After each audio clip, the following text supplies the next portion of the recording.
Bonjour et bienvenue dans Focus PME, l'émission dédiée aux entrepreneurs.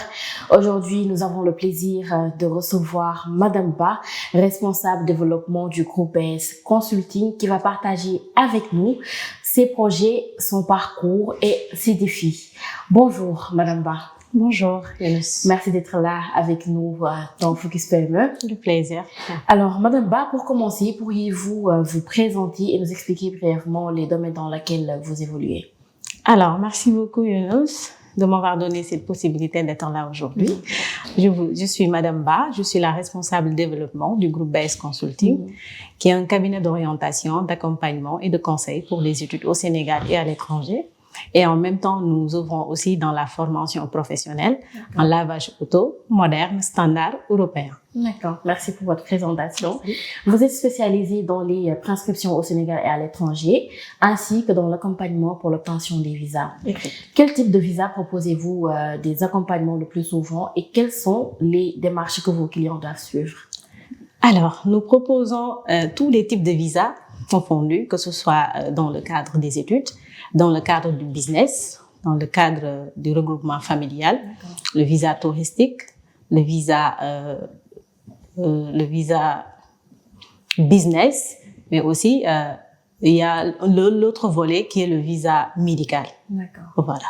Donc, ce sont ces types de visas que nous proposons à nos clients. D'accord.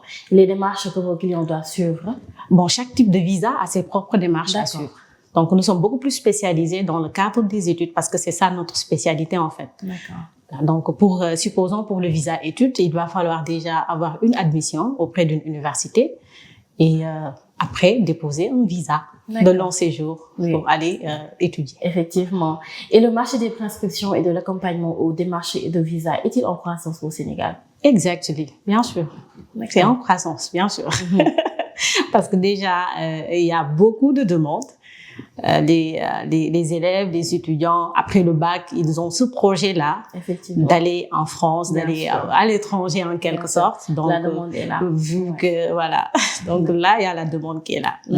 Et quels sont les besoins les plus fréquents de vos clients dans ce domaine? C'est par rapport à la recherche de la prescription.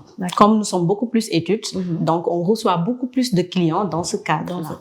Et par rapport aux études, déjà, il va falloir, comme je vous l'ai dit, avoir une admission auprès d'une université et au préalable, il faut déjà déposer les dossiers, les bulletins de notes, les attestations de réussite et consorts. Et sur ce, ils peuvent avoir une proposition ou bien plusieurs en même temps. Maintenant, c'est à eux de choisir. Supposons que vous avez 10 universités qui vous ont accepté. Vous devez choisir une université pour pouvoir valider cette admission. Bien sûr, bien sûr. Lors des démarches pour l'obtention d'un visa, quelles sont les principales difficultés que rencontrent vos clients? Alors, pour les questions de visa, il y a beaucoup de problèmes. Parce que déjà, au niveau de l'ambassade, ils demandent des questions de garantie financière. Qui est un peu compliqué au niveau local, au niveau international. Si je dis international, c'est en dehors peut-être du Sénégal, mais peut-être au niveau de l'Europe, parfois c'est pas trop compliqué parce que eux, peut-être le salaire de base répond par rapport aux critères de l'ambassade, mais comme on est en Afrique, parfois c'est un peu compliqué de trouver des salaires de base qui peuvent être répondants par rapport aux marges de l'obtention du visa que demande l'ambassade. Donc, raison pour laquelle on fait recours à l'AVI, l'attestation de virement irrévocable. Et là aussi, on rencontre souvent des problèmes parce qu'ils demandent pratiquement des 4, des 5 millions bloqués dans un compte. Et que parfois, pour avoir ça, c'est un peu compliqué. Donc, pour les visas, bon, on rencontre souvent beaucoup de problèmes. J'imagine. Et comme vous êtes experte dans ce domaine, comment votre expertise les aide-t-elle à surmonter ces obstacles? D'accord. Pour ça, nous avons essayé de voir avec des partenaires, signer des partenariats avec des banques qui sont à l'international. Je ne peux pas faire peut-être de la publicité, mais nous avons des banques qui sont basées soit supposons à l'international. Et là, ils peuvent peut-être donner une acompte, supposons. Si vous n'avez pas les 4 millions, supposons, ils vous demandent 4 millions 800. Si vous n'avez pas, supposons, 4 millions 800 et que vous avez la moitié des 4 millions 800, vous pouvez avoir un avis. Donc, on essaie vraiment d'alléger les choses, d'essayer de permettre à tout le monde vraiment de décrocher le visa. Bien sûr. Et les préinscriptions et les démarches de visa sont plus complexes pour les étudiants, les travailleurs ou les touristes? Bon, là, on a un petit souci dans le cadre touristique. Pour trouver actuellement un visa tourisme, c'est un peu compliqué. Même au niveau des rendez-vous, c'est tout un problème.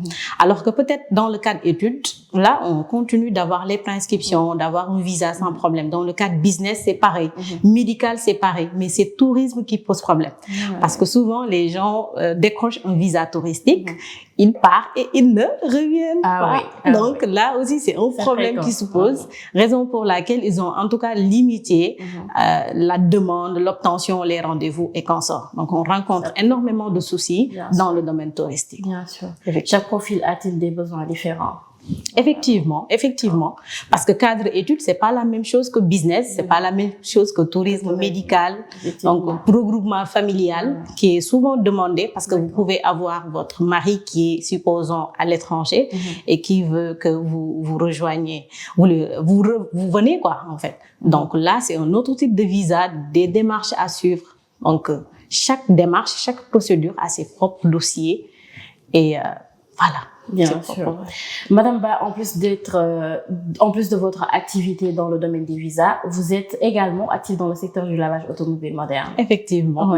Alors, pouvez-vous nous expliquer ce qu'on entend par lavage automobile moderne et en quoi cela diffère du lavage traditionnel? Alors, le lavage, c'est un autre type de business que je mène en parallèle avec la préinscription, les types de visas et consorts. Donc, c'est moi-même qui est partie à l'étranger effectuer la formation. Donc, je suivi la formation. Je peux dire que je suis la monitrice. Je fais la formation ici. Je donne les cours en même temps. Maintenant, question de lavage. Bon, nous tous, nous voyons les laveurs par-ci, par-là, partout et ils n'ont pas de diplôme en fait. Bien sûr. Donc ils n'ont pas étudié le lavage en quelque sorte. Alors que si vous partez en Europe, si vous supposons que vous êtes laveur, là vous avez déjà un diplôme. Vous êtes certifié que vous pouvez effectuer le lavage auto moderne et professionnel. Donc du coup, bon, c'est moi-même, comme je vous l'ai dit, j'ai parti, suivi la formation et je suis revenue pour lancer le business. Donc actuellement, nous y travaillons. Donc, c'est un peu différent parce que nous n'utilisons pas les mêmes produits. Comme par exemple, les laveurs traditionnels utilisent l'omo, les brosses. Et par rapport à nous, on utilise des produits qui sont conçus que pour le lavage, le detailing automobile. Une nouvelle chose que j'apprends aujourd'hui. Je savais pas que on peut faire une formation de effectivement, lavage. Effectivement. D'accord. Alors, le lavage automobile moderne repose souvent sur l'utilisation de nouvelles technologies et de méthodes plus écologiques. Quelles sont les techniques ou équipements spécifiques que vous utilisez dans votre entreprise pour offrir un service de qualité? D'accord. Comme je vous l'ai dit tout à l'heure, c'est un autre type de lavage qui est un peu différent du lavage traditionnel. Déjà, je vous donne un exemple. Vous achetez une voiture en Europe, ça peut rouler 10 ans. Bien sûr. Et vous l'amenez, supposons, au Sénégal, la voiture garde son état neuf. Vous n'avez pas, peut-être, c'est pas la peine en tout cas de retoucher, de faire des peintures et consorts. Alors que cette même voiture, si ça roule 1 an au Sénégal, là, vous avez envie de vendre cette voiture parce que c'est l'entretien qui pose problème. D'accord? Donc là, nous, déjà, avec le partenaire, avec les produits qu'on utilise, c'est des produits, je ne peux pas faire la publicité, qui nous vient des États-Unis. Donc, la maison mère a existé depuis 1909. Ils ont commencé à créer ces produits, qui sont des produits biodégradables et qui sont des produits à base végétale. Donc, c'est des produits conçus, en tout cas, pour qui ne sont pas nuisibles à l'environnement ni à aux santé publique. Donc, on espère vraiment en train de travailler là-dessus. Et on a mis aussi en place des stations de lavage. C'est ça notre projet. Hein. Le projet, c'est pas de faire le lavage standard, c'est-à-dire être dans le coin, salir, mettre de l'eau. Non, c'est des stations de lavage qu'on a le projet de mettre en place dans Dakar et son environnement, dans les régions et consorts. Donc actuellement, nous sommes dans la formation. Déjà, c'est nous qui formons et que c'est nous qui plaçons. D'accord. D'accord. Donc on ne peut pas donner à Moussa la voiture, de lui demander de laver cette voiture sans pour autant qu'il ait une idée du système de lavage, du méthode, des produits et consorts. Alors, vous faites des formations. Exact. D'accord. Vous recrutez, vous les formez. Nous formons et nous les plaçons. D'accord. D'accord. D'accord. Et vous gérez plusieurs secteurs d'activité comme le vôtre. Peut-être un véritable défi, n'est-ce pas, j'imagine. Comment arrivez-vous à jongler entre ces deux domaines d'expertise? Le traitement des prescriptions et le lavage. Voilà, effectivement, c'est pas du tout facile, hein, si j'ose dire, vraiment. Mais bon, comme je suis entrepreneuse de formation, je fais le management des entreprises et des administrations. En même temps, je suis informaticienne de profession. Donc, du coup, bon, je peux allier les deux. J'ai ce goût-là, envie d'entreprendre. C'est pas du tout facile, comme je vous l'ai dit, mais on essaie vraiment de gérer les deux choses à la fois et on espère même ajouter d'autres à la manière, bien sûr. Ça va venir, tant qu'on le peut. Quelles compétences ou qualités pensez-vous être essentielles pour réussir dans ces deux secteurs qui semblent être assez différents?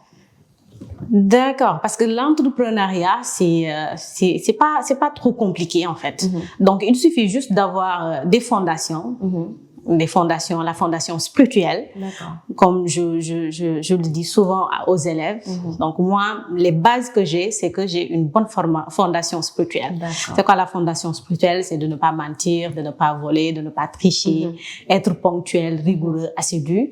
À part ça, je crée cette envie aussi d'avoir la fondation personnelle, qui est aussi des bases qu'on doit avoir pour mener à bien des projets et d'être dans le monde du business. Bien sûr. Et après, c'est la fondation professionnelle. Là, c'est c'est ce qu'on apprend, ce qu'on apprend, les recherches qu'on aura à faire, donc les cultures générales, tout ça, c'est la fondation professionnelle.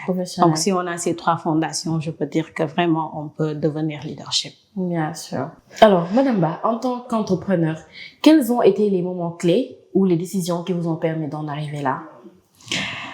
Alors là, Younous, je peux dire que moi, j'ai démarré avec les préinscriptions et le visa, l'accompagnement avec l'agence de voyage en 2019. D'accord. C'était l'année du Covid. Bien sûr. Wow, c'était un peu compliqué parce que il y avait Covid-19 qui posait des ravages. Pratiquement toutes les entreprises avec qui j'ai démarré, ils étaient en faillite. D'accord. On n'était que deux. Je salue de passage Monsieur Khan. On était deux. Lui, il est dans le domaine de l'immobilier. D'accord. Donc, l'année du Covid était un peu compliquée et j'ai démarré à cette année en 2019. Mais vraiment, j'ai survécu grâce à cette force, cette envie vraiment d'être entrepreneuse. Voilà, comme je vous l'ai dit. Moi, dans le monde de l'entrepreneuriat, je pense qu'il y a deux façons du moins d'être entrepreneur. Il y en a ceux qui naissent entrepreneurs. D'accord? Même s'ils sont au village, ils vont devenir chefs de village. Là, c'est 3% du monde actuel. Donc, il y a d'autres qui doivent faire des efforts pour être entrepreneurs. Là, c'est 27%. Donc, 3 plus 27, ça fait 30%. Maintenant, tout le reste, il suit les 30%. Donc, il faut essayer vraiment de faire partir de ces 30% pour être leadership dans votre domaine. Et surtout avoir de la motivation. Effectivement. Il le faut. L'endurance, la volonté. Il le faut. Exactement. Madame Ba, quels sont les principaux défis que vous faites face en tant que femme entrepreneuse au Sénégal? Comment arrivez-vous à les surmonter? Alors, Younous, je vois que moi, en tant qu'entrepreneuse, j'ai pas les mots, en fait. Je rencontre des soucis, vraiment, mais j'essaie de les surmonter à chaque fois. Du coup, je ne peux pas même les expliquer. Donc, je suis cette femme battante-là. Quand je suis malade, je suis au bureau. Quand je suis malade, je suis au bureau. Les week-ends, d'habitude, je suis au bureau. Donc, du coup, il y a le stress qui est là, mais j'essaie à chaque fois de les surmonter. Évidemment. Peut-être c'est le stress, hein. À part le stress, je ne pense pas que je peux avoir d'autres soucis. En gros, vous n'avez pas de temps pour vous. Oui, le temps, ça se crée aussi. Ouais. Parfois, je prends un peu de temps pour moi. Ah, il le faut. Et la famille. Il le faut. Alors, Madame Ba, si vous deviez donner un conseil aux jeunes entrepreneurs ou entrepreneuses qui souhaitent se lancer dans l'un de vos domaines d'activité, quel serait-il? Alors, pour devenir entrepreneur, comme je vous l'ai dit tout à l'heure, il faut les 3 fondations. Donc, il faut la fondation spirituelle, la fondation personnelle et la fondation professionnelle. Donc, la fondation spirituelle englobe tout, hein. Ne pas mentir, ne pas voler, ne pas tricher, être ponctuel, rigoureux et assidu. Bon, je suis à 9 heures au bureau. Parfois, c'est moi qui ouvre la porte. Et pourtant, je pourrais rester chez moi, peut-être m'allonger, du genre. Et aussi inviter les jeunes entrepreneurs à ne pas vouloir gaspiller ou bien vouloir montrer que déjà ils sont dans quelque chose. D'accord. Voilà, donc essayer tout le temps d'être humble, d'être modeste, d'aller un peu mollo, comme on le dit, petit à petit, de ne pas peut-être commencer un business et de vouloir partir à Dubaï, supposons acheter des 4x4 ou bien porter des montres trop chères. Donc là, c'est pas conseillé en entrepreneuriat et en leadership. Donc il faut aller doucement et essayer de créer encore jusqu'à ce qu'on devient peut-être un milliardaire. Et là même, c'est pas permis. C'est pas permis, j'imagine. Et en ce qui concerne le moyen et le long terme, quelles sont vos ambitions pour vos entreprises? Alors, Lionneuse, les projets sont là. Au Sénégal, il y a beaucoup de projets. On peut développer encore et développer. Donc, j'ai des projets à long terme. J'ai des projets, mais là, je suis en train de travailler là-dessus. D'accord. Avec la RTS, avec les ministères et consorts. Parce que le programme de lavage auto, comme je vous l'ai dit tout à l'heure, nous permet d'exploiter même les zones les plus loin de Dakar, du Sénégal. D'accord. Les stations de lavage qu'on veut vraiment monter, c'est jusqu'à Ziguinchor. Bien sûr. D'accord. Et au niveau des ministères aussi, parce que nous avons déjà entamé des procédures pour faire la demande d'agrément. Au niveau de Dakar, on a pratiquement fait le dépôt. Et maintenant, il nous reste à commencer au niveau peut-être des régions. D'accord. Et là, si vraiment, si ça marche, on peut vraiment avoir beaucoup plus de clients, d'élèves pour former et aussi placer. On vous le souhaite, vraiment. On vous le souhaite vraiment. Madame Ba, nous arrivons à la fin de cette émission. Est-ce que vous avez quelque chose à rajouter? Alors là, je vous remercie déjà de m'avoir donné cette possibilité d'être là, de partager mon parcours, mes expériences. Et je demande à tout un chacun d'avoir cette envie d'entrepreneurship, de création d'entreprise, parce que là, on peut créer son entreprise à partir de 0 francs. Je l'ai fait et ça a réussi. J'ai commencé avec Base Consulting à partir de 0 francs. Madame Ba, où nos auditeurs peuvent-ils vous suivre, en savoir plus sur vos services ou prendre contact avec vous? C'est l'occasion de partager vos coordonnées ou vos canaux de communication. Alors, nous sommes basés vers Keur Massar. C'est pas trop loin de Sidima. D'accord.